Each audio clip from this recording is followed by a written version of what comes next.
Welcome in, everybody. Today we're going deep on Bangladesh.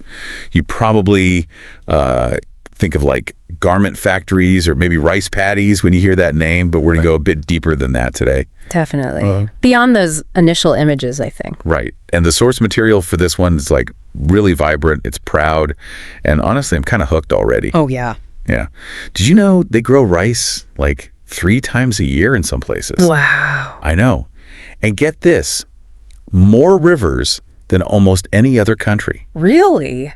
I did not know that. It's crazy. So we're diving into all of that, plus like their crazy economic journey they've had. It's a fascinating case study for sure. I mean, Bangladesh went from being one of the poorest countries in the world when it became independent to like the second biggest economy in South Asia now. Second biggest. That's right. And 10th largest in all of Asia, which is just mind-blowing when you think about where they started back in 1971. Yeah. Our source is really pushing this from poverty to powerhouse narrative. Yeah, for sure. It's almost like a documentary waiting to happen. It does have that feel, doesn't it? Like that kind of inspiring arc to it.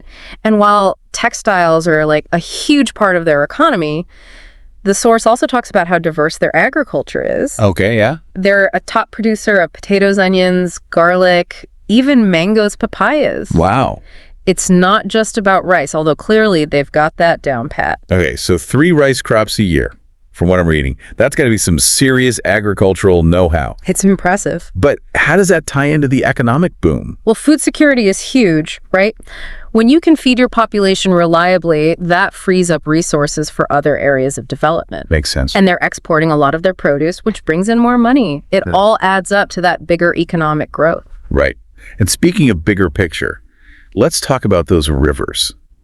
700 of them, apparently. Yeah. I'm picturing this incredible network of waterways just weaving through everything. It's more than just a pretty picture, though. These rivers are like essential to everything. Transportation, trade, even their culture. Yeah. And then there's the classic image of Bangladesh, those cycle rickshaws. Oh, right. The source makes it sound like they're almost as common as cars in other places. Yeah. What's the story there? Well, it reflects a few things, I think. It's practical in densely populated areas, but it's also resourceful. Cycle rickshaws are affordable, easy to maneuver, and they provide jobs. Makes sense. It's really interesting how a form of transportation becomes so tied to a nation's identity. Totally. Okay, so we've got the land, the economy, but what about people themselves? What makes Bangladeshi culture so unique? Well, one key element is Islam. Bangladesh is the 3rd largest Muslim majority country in the world. Wow. But here's the crucial part. Yeah. It's also a secular state. That's a really interesting distinction. So while Islam is obviously a big part of life for most Bangladeshis, there's also this commitment to religious freedom for everyone. Yes, exactly. And then, of course, there's language. Bengali, their official language, is spoken by the vast majority of the population. It's a source of pride for them and something that really unites them. For sure. The source also mentions their flag green for both Islam AD, their culture, and then the red circle represents the sacrifices they made for independence. Right. There's a lot packed into those symbols. Flags are often like that, aren't they? They tell a whole story in just a few simple images. I guess so, yeah. And speaking of their story, we got to talk about some of Bangladesh's achievements globally. They've done some pretty amazing things. Okay, yeah. Hit me with some stats. The source made it sound like they were breaking records all over the place. Well, for one, they're the 2nd largest textile exporter in the entire world. Wow. Then there's jute production. They're #1 globally for that. And get this, they rank 10th in fish production. So they're feeding the world, clothing the world. What else? They're also the 8th largest recipient of remittances worldwide. That means that money sent back by Bangladeshis working in other countries is a huge part of their economy. It's almost like this global network with people contributing to their nation's success from all over the world. That's a good way to put it, yeah. But we can't forget about the human side of all of this. Right. These aren't just numbers. Over 165 million people call Bangladesh home, and they face real challenges every day. The source mentions that Dhaka, the capital, is the 7th most populous city on the planet. Seriously? Yeah. That's like, what, over 12 million people crammed into one urban area? It's crazy. You can imagine the kind of pressure that puts on things like infrastructure and resources. Yeah. So while Bangladesh is accomplishing some incredible things, they're also facing the difficulties that come with a really dense population and rapid urbanization. Absolutely. And that actually leads to a really interesting question. Yeah. Makes you wonder, what life is actually like for the average person there in Dhaka. Yeah. How do they deal with such a crowded city? Right. What are they hoping for? What are their dreams? That's what I think makes this deep dive so interesting. It's a country that's totally reshaping its future while also dealing with some very real problems. It's not all sunshine and roses and breaking records, is it? Exactly. And our source talks about those struggles that come with being a developing nation, even a successful one like Bangladesh. They're working to improve living standards, but it's a complex process. For sure. It reminds me of those documentaries where you see like the human side of all this economic change. Yeah. The real stories behind those big statistics. Exactly. And speaking of history, our source actually found some pretty fascinating stuff about Bangladesh's past. Did you know there's evidence of settlements in the region going back like 20,000 years? Wow. 20,000 years. Okay, now it really feels like a documentary. What kind of civilizations were around back then? It's hard to say for sure, but the source mentions that the region had strong ties to Hinduism before Arab traders showed up around the 8th century and brought Islam with them. So layers and layers of culture, each one kind of influencing the next. It's almost like a historical tapestry, isn't it? It is. And then, of course, you've got the British East India Company coming in the 1700s.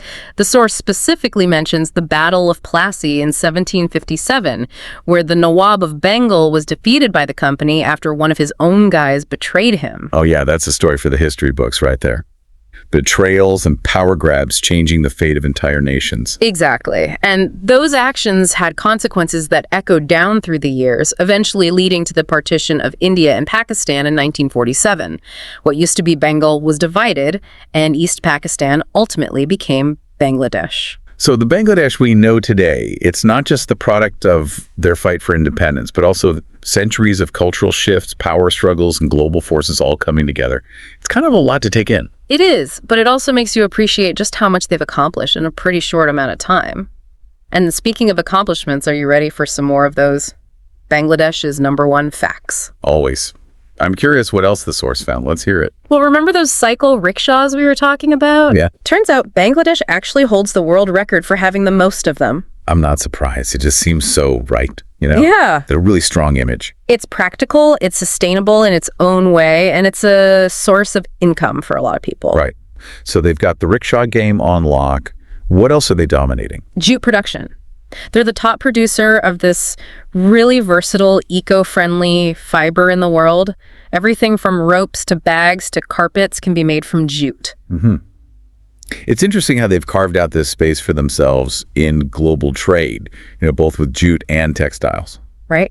It shows diversification, too.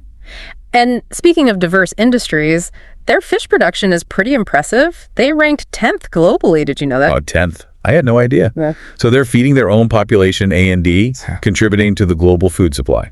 And employing a lot of people in the process. It's a big industry for them.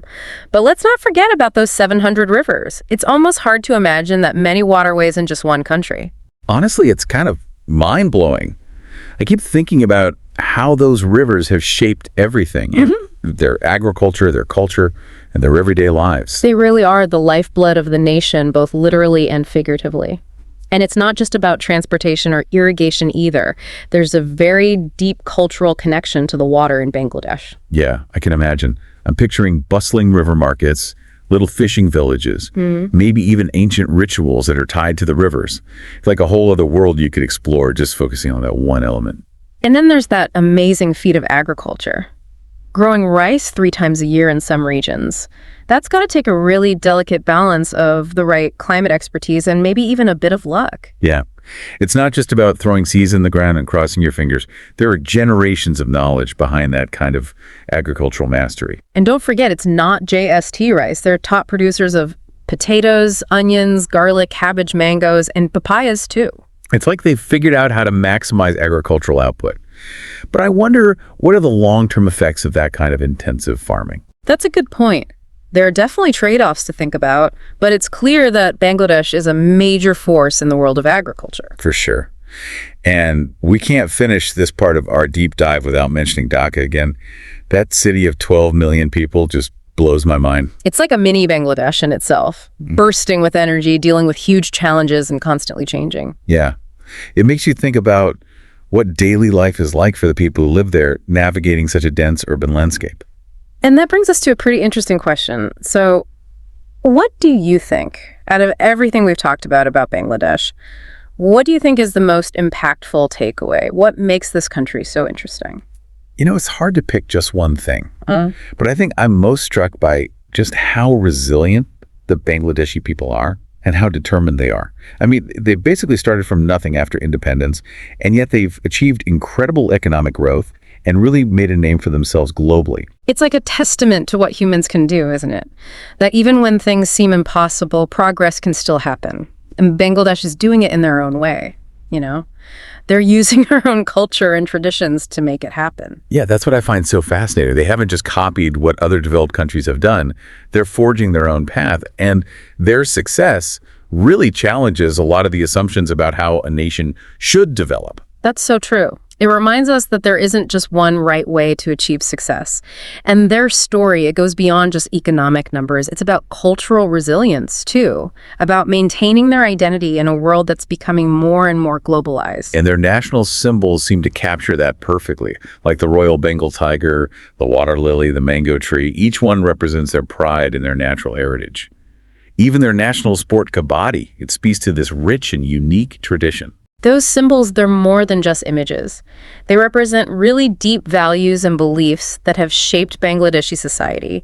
It reminds us that national identity goes beyond just language or borders. It's about shared history and culture and feeling connected to the land. So why should all this matter to our listener?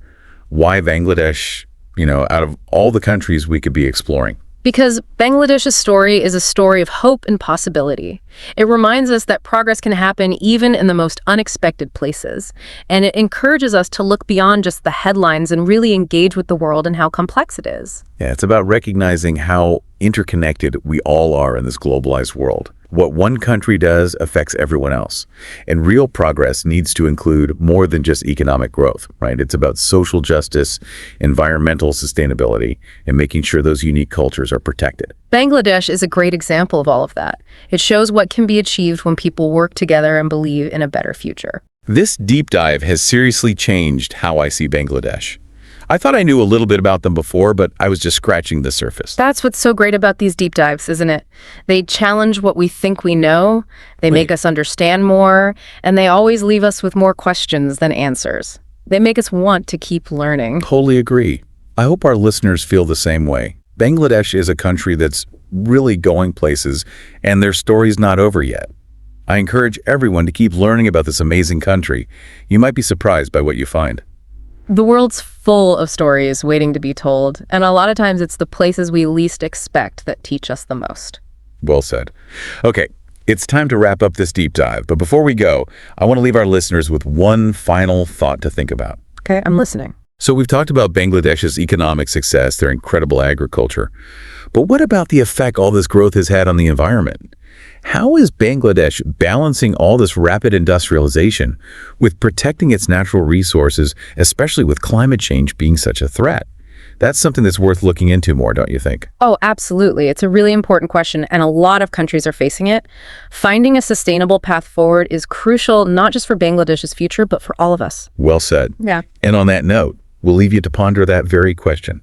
Until next time, keep diving deep, keep exploring, and keep those minds open.